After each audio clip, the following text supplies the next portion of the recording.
junto à associação comercial, nós chegamos num consenso que o prefeito pudesse mandar para essa casa o projeto de lei, dando desconto até 30%, não é isso? Para que pudessem os comerciantes e as pessoas que precisam desse alvará para funcionamento, pudessem estar colocando realmente a situação em dia perante a prefeitura. Então, nós precisaríamos dessa aprovação agora em segundo turno, para o prefeito sancionar e ele poder estar recolhendo e regularizando a situação. Então, gostaria da aprovação de todos os colegas. Vereadora Silvia. Há um detalhe sobre esse projeto que me deixa muito preocupada.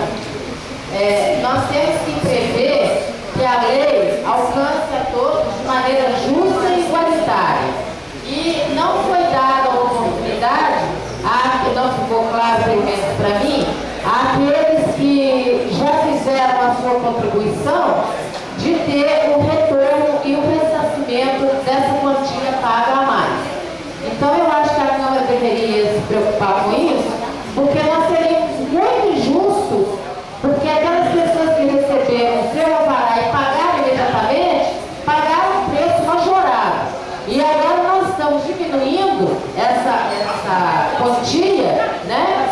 Essa quantia do preço desse alvará, do custo, e nós estaríamos punindo aqueles que foram bons cidadãos e que correram para cumprir com a sua obrigação. Eu penso que nós deveríamos colocar uma emenda nesse projeto, e por isso eu vou pedir um adiamento, porque isso me ocorreu depois. Só para esclarecer, no encontro que aconteceu entre o Executivo, a Associação Comercial, o que se levantou na época é que somente 15% dos comerciantes teriam pago os seus alvarás.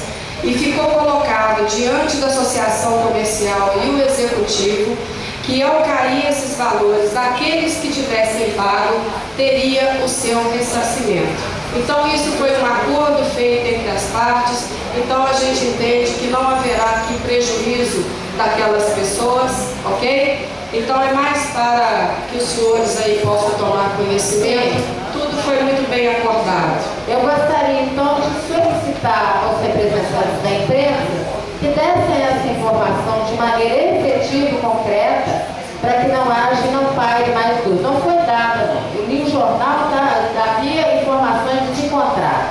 Eu peço aos senhores, por favor, que deem essa informação ao povo da maneira mais efetiva, concreta e clara possível. Em votação o projeto 5958. Aqueles e aquelas que aprovam em segundo turno permaneçam como estão. Aprovado. Projeto de Lei 5.960, que autoriza a abertura de crédito especial para pagamento de subvenções às obras sociais Paróquia Nossa Senhora do Pilar e da outras providências. Votação também em segundo turno.